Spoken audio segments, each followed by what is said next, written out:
Армысыздар, назарларыңызда ел не дейді бағдарламасы сіздермен бірге Юлия Кушнарева. Қыңыр қозғалыс құралдары, көне кәсіп кереметтері және смарт кемелер бүгінгі санымызда.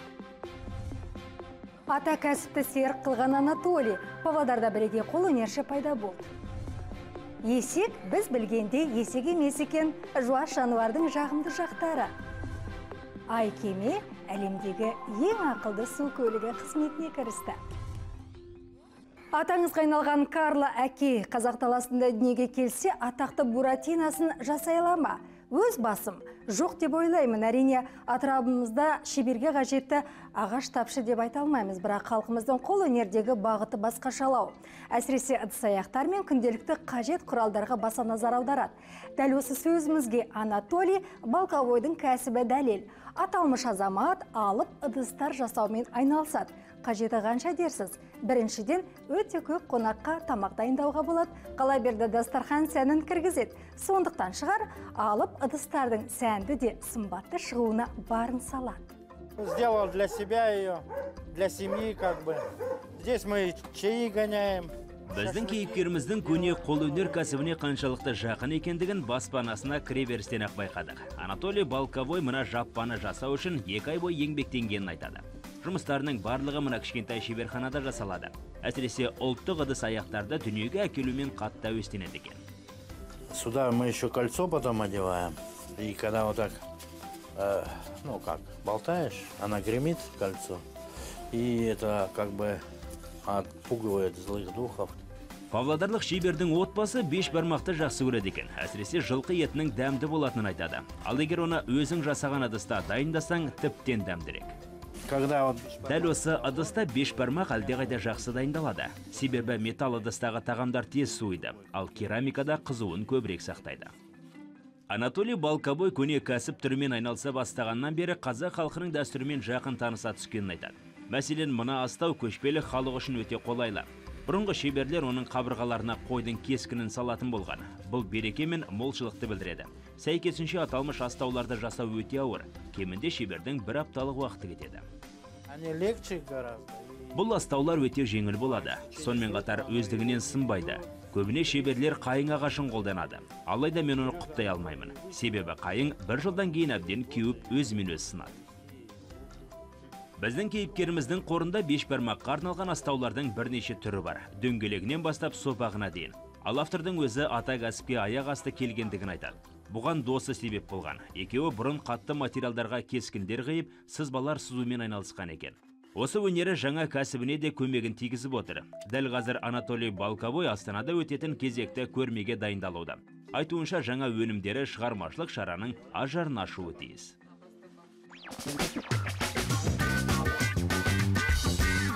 Есек мінген еңбегін емер. Есек мақтанып тұлпар болмас, есек семірсе иесін тебер. Қазақ халқында дәл осында жануарға қатысты осындай нақыштағы мақал мәтелдер көп. Әрине мұның бәрі бекерден бекер айтылмайды. Қисықта қыңыр мінезді жануар халық жадында жағымсыз болып жатталып қалған. Бірақ 5 саусақ бірдей емес. Барлық адамзат есекті жек көреді деп кесіп айтуға болмайды.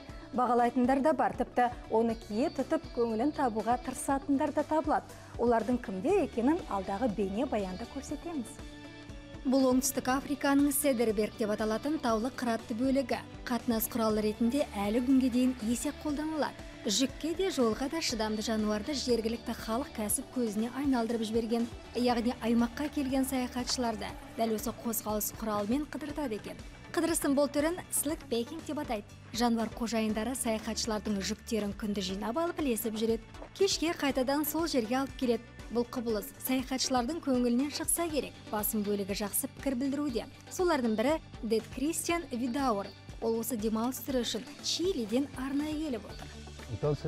Бұл саяхат түрінің бірнеше артықшылығы бар. Алдымен жүгіңізге еш алаңдамайсыз. Жуас жануарлар жаныңда үнемі көтеріп жүреді.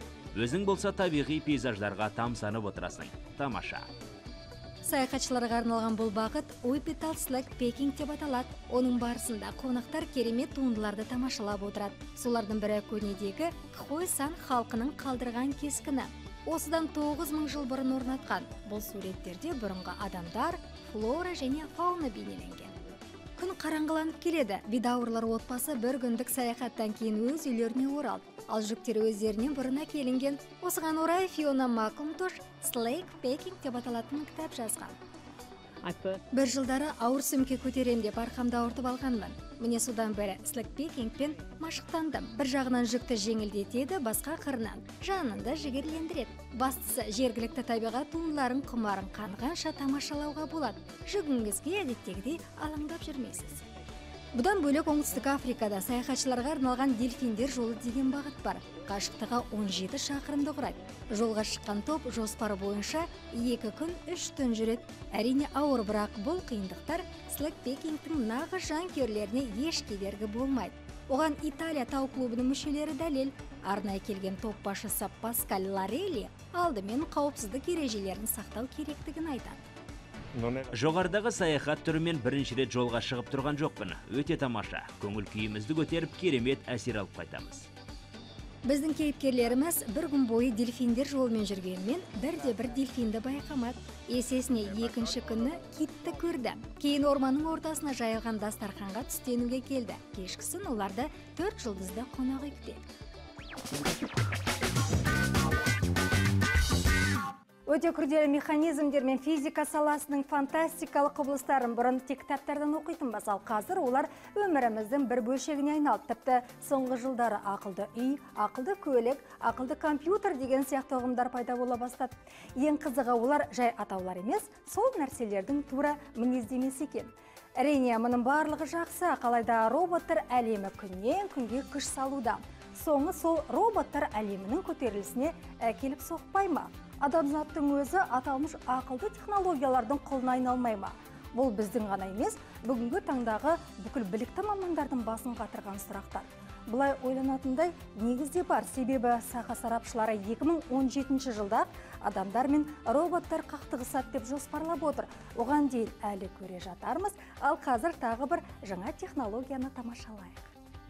Сыртынан қарағанда саяхатшыларға арналған қарапайым лайнер сияқты, бірақ бұл кеменің әлемдегі ең ұлы атануға таласы бар. Тіпті атауының өзі теңіздердің ұлысы деп қойылған. Жасалып жатқан жері Британияның оңтүстік жағалауы. Нақтырақ айтар болсақ, Саутгемптон порты. Royal Caribbean компаниясы құрастырып жатқан кеме алғашқы сапарын Атлант мұхитынан бастамақ. Яғни дәл осы жерден Нью-Йорк қаласына дейін жүзіп өтеді екен. Салтанатты тұсаукесері де сол Америка портында болады деп жоспарланған. Бірақ ұлы кемелер өндірісі бұнымен бітпейді. 2015 жылдың сәуір айында тағы бір осындай алып кеме жолға шығады екен. Атауы теңіздердің әнұраны. Басты ерекшелігі сол барлық қызмет түрлері компьютердің басқаруында болады. Осыдан шығар алып круиз әлемдегі алғашқы ақылды кеме атанып отыр. Құрылысына 3 жылдан астам уақыт кеткен қозғалыс құралының ұзындығы 348 метр. Бұл шамамен көлденең орналастырылған 40 лондондық автобустай болады. Сыйымдылығына келер болсақ, 4905 жолаушы мен 1500 экипаж мүшесіне арналған. Аталмыш кеме әлемдегі ең ақылды және ең алып деген баға алды. Дұрыс-ақ, өйткені барлық қызметті компьютердің өзі жасап отыр. Бір сөзбен айтқанда, адамзат тарихында бұрын соңды бұндай ғажап болмаған. Жолаушыларды қабылдау жұмысын жеңілдету үшін жаңа жүйе енгізілген. Енді компьютердің өзі адамға тиесілі жүкті жіті қадағалап отырады екен. Қонақтар болса бірден қолдарына арнайы білезік киеді. Аталмыш құрылғының көмегімен сауда жасап демалатын жерлерге бара алады. Бұдан бөлек өз жатын бөлмесін ашып беретін қасиеті бар. Royal Caribbean компаниясы ұзақ жолға шыққан саяхатшылардың демалысы сапалы өтуін жан-жақты қарастырған.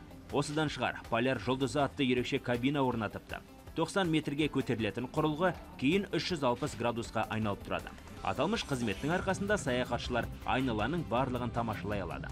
Royal Caribbean компаниясы сауықтық бағдарламаның барлығында компьютердің басқаруына берген. Бұл кемеде 2 сауық орталығы бар. Екеуінде де 70 деп аталатын алып экрандар орналасқан. Бұл атау оның сырттан беретін көрінісіне байланысты. Бір сөзбен айтқанда ақылды кемеде алып галереяда, әдемі аттракционда басқа қызықтарды баршылық. Алайда аталмыш кеме жастарды өзіне қызықтыра ала ма? Бұл сұраққа Ричард Файн я деп жауап берді.